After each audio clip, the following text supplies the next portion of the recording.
कोई के घरे जाओ ये मेरे लड़का निकले जी के बुल्लू बुल्लू नाके बहात हो तो बताओ कि चुम्मा ली। शोर मची कि मस्जिद नबवी के मुअज्जिन हजरत बिलाल आ गए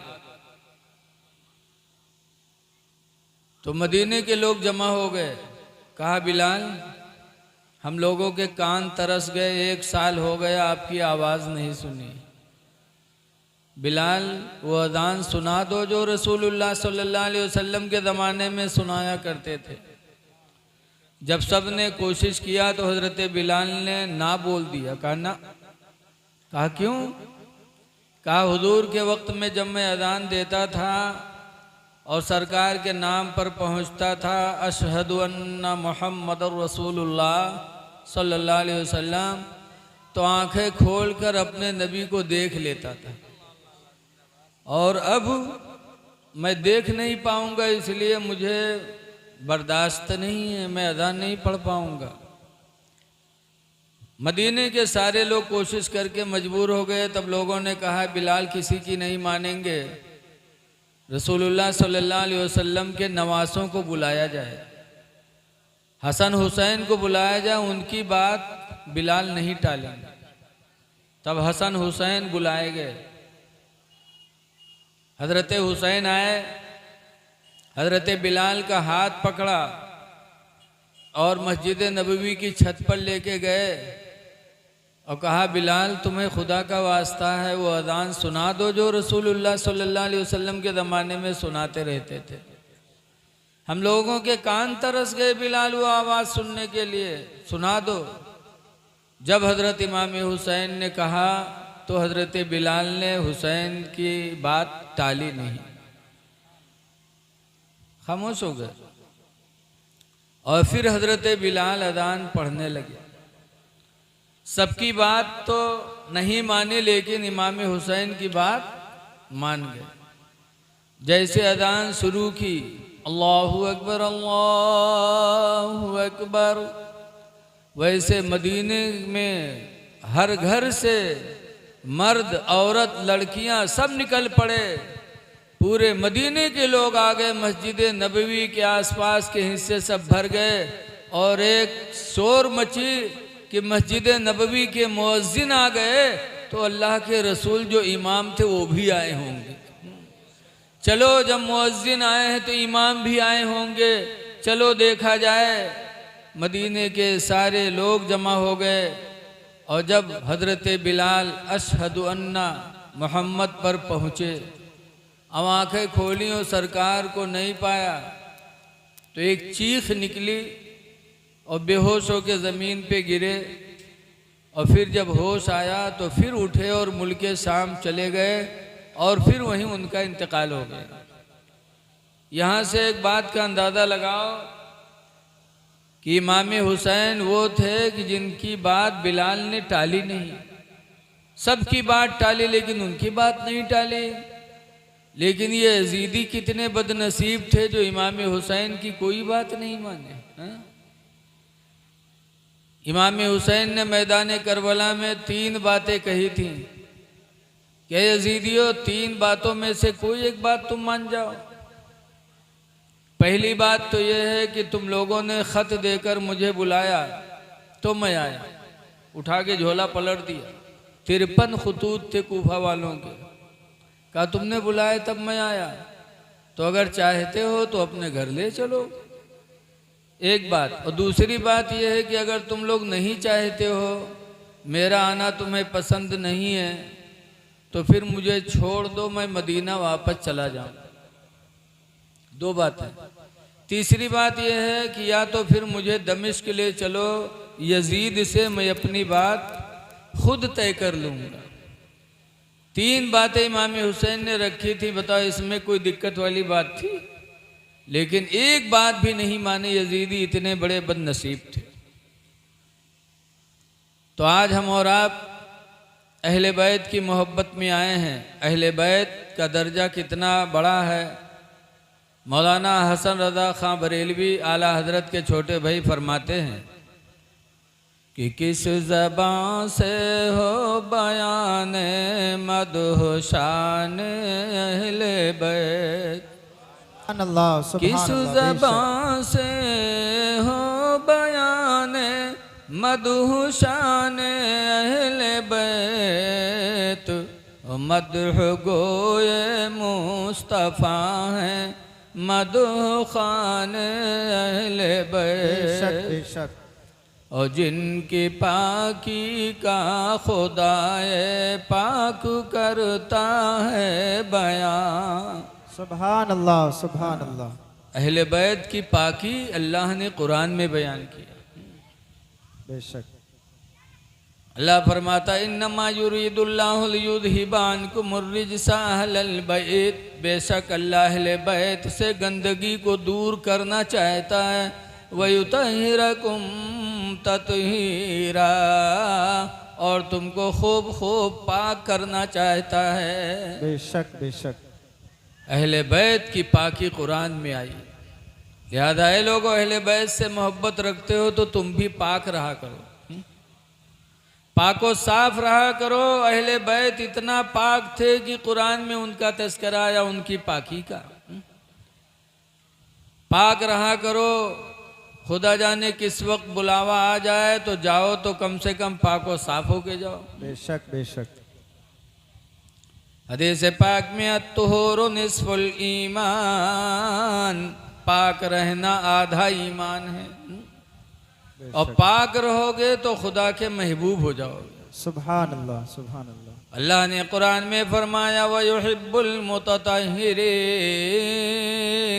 अल्लाह ताला पाक रहने वाले लोगों से मोहब्बत फरमाता है। बेशक सुभान अल्लाह सुभान अल्लाह। पाकी इंसान की फितरत में दाखिल। जैसे कोई के यहाँ मेहमानी में जाओ और के घर से छोट मोट लड़का निकले नानमोन और साफ सुथरा अगर है तो हम लोग उससे मोहब्बत करते हैं।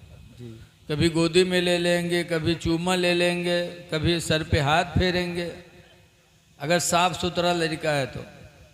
अगर कोई के घरे जाओ ये मेरे लड़का निकले जी के बुल्लू बुल्लू नाके बहात हो तो बताओ कि चुम्मा ली कोई है?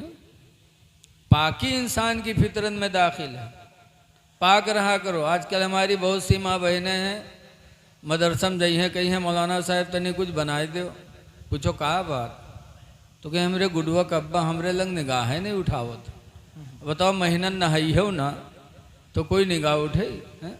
कब नहाई है जब कहूँ मेलम जाए कोई, कहूँ तवाजा खाए जाए कोई। पाको साफ रहो। अहले बैत पाक रहते थे।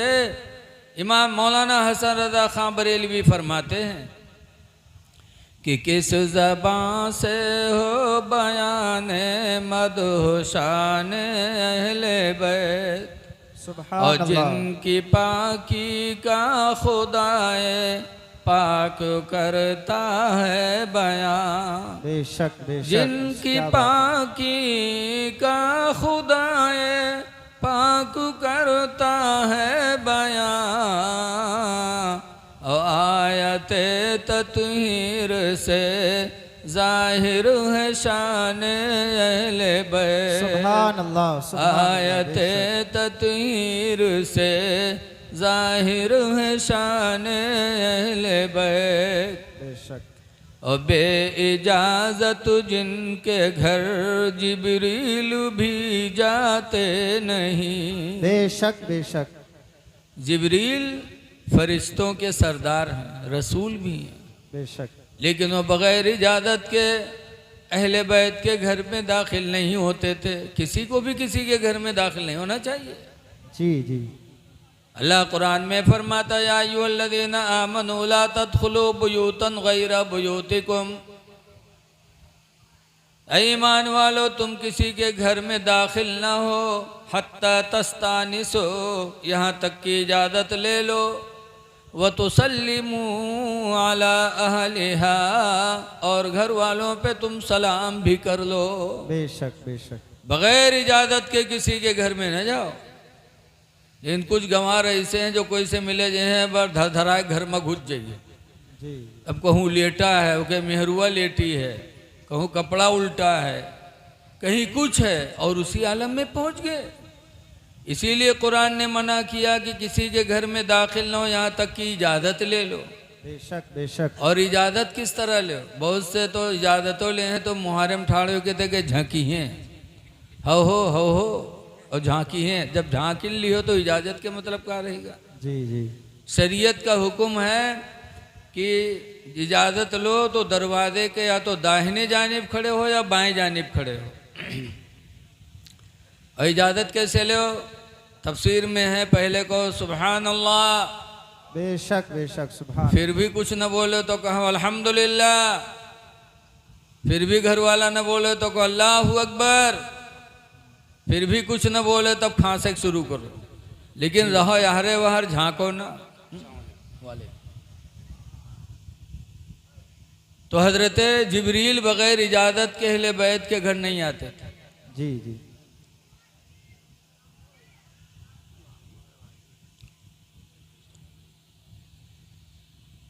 इधर सुनते रहो और उड़ते रहो, इसलिए कि टाइम बढ़ता ही जा रहा है। रमज़ान शरीफ की 29 तारीख थी, ईद का चांद निकला। मदीने तैयबा में पूरी दुनिया में खुशी। हसन हुसैन फातिमा के पास आए, कहने लगे अम्मी ईद का चांद निकला है, सबके कपड़े बने हम लोगों के। तो फातिमा ज़हरा कहती हैं दर्जी के यहाँ तुम्हारे कपड़े हैं, आएंगे। आधी रात हुई, फिर कहते अम्मी अभी तक कपड़े नहीं आए। कहा बेटा आएंगे, दर्जी के यहाँ कपड़े आएंगे। ये कह के तसल्ली दे के फातिमा ने हसन हुसैन को सुला दिया। फिर वज़ू बनाया, 2 रकात नमाज पढ़ी। 2 रकात नमाज के बाद अपने रब से दुआएं मांगी। या अल्लाह तो खूब जानता है कि सुबह ईद मदीने के सारे बच्चों के नए कपड़े बने हैं, हसन हुसैन के कोई जोड़े नहीं हैं। या अल्लाह तेरी रहमत का सहारा करके मैंने बच्चों से वादा कर लिया है, ऐ पाक परवरदिगार तू इस पर कादिर है कि मेरे बच्चों को तू जोड़े अता फरमा दे। सुभान अल्लाह सुभान फातिमा अल्लाह ने बेशक। दुआएं मांगी। सुबह हुई, नमाज फजर के वक्त हजरत जिब्रील आए और फातिमा जहरा के दरवाजे को दस्तक दिया, खटखटाया। हजरत फातिमा पूछती हैं कौन? तो हजरत जिब्रील कहते हैं अहले बैत का दर्जी अहले बैत के जोड़े लेके हाजिर हुआ है। सुभान अल्लाह सुभान फातिमा ने दरवाज़ा खोला तो देखा हजरत जिब्रील हैं। इसीलिए मौलाना हसन रज़ा खान रहमा फरमाते हैं कि बे इजाज़त जिनके घर जिब्रील भी जाते नहीं। बेशक बेशक सुभान बे अल्लाह इजाज़त जिनके घर जिब्रील भी जाते नहीं। और कदर वाले जानते हैं कदर शान सुभान अहले अल्लाह बैत। सुभान अल्लाह जिंदाबाद कदर जिंदाबाद। वाले जानते हैं कदर शान अहले बैत। और सर कटाना घर लुटाना कोई उनसे सीख ले। बेशक बेशक सर कटाना घर लुटाना कोई उनसे सीख ले। और जान आलम हो फिदाए खानदान अहले सुभान अल्लाह बैत। सुभान अल्लाह जान आलम हो फिदाए खानदान अहले बैत।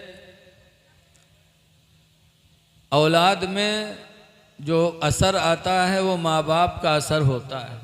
बेशक माँ बाप जैसे होते हैं औलाद वैसे होती है। जी हसनैन करीमैन की माँ हज़रत फातिमा ज़हरा हैं। रमज़ान की 3 तारीख थी, सना हिजरी 11।